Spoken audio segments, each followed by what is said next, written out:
Hello বন্ধুরা, সবাই কেমন আছেন? আপনারা সবাই দেখুন, কাকা কত সুন্দর করে হাতের কাজ করছে। আপনারা তো নিশ্চয়ই চিনতে পেরেছেন এটা কি, শিলনোড়া। তো এটাতে কত সুন্দরভাবে তার হাতের কাজটা ফুটিয়ে তুলেছে দেখুন।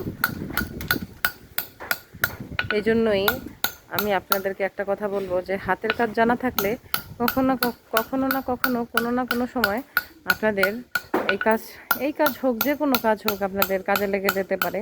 অনেক সময় আছে যে মানুষের চাকরি থাকে না, বিজনেসের সমস্যা হয়, তখন যে কোনো কাজ যদি সে জানে তখন সে কিন্তু ভাতে মরবে না, অভাবে মরবে না। তো এই সবার কাছে আমার একটাই অনুরোধ যে হাতের কাজ যে কোনো কাজ জানা থাকলে মানুষ আর কি তাকে পেছনে ফেলতে পারে না কেউ। ধন্যবাদ, সবাই ভালো থাকবেন। এবং কাকার কাজটা অনেক সুন্দর, কাকাকে একটু দেখেন, যেখানে দেখবেন কাকাকে দিয়ে কাজ করায়েন আপনারা। কাকার কাজটা অনেক সুন্দর, দেখেন কত সুন্দর একটা মাছের করছে, ডিজাইনটা করছে, দেখছেন?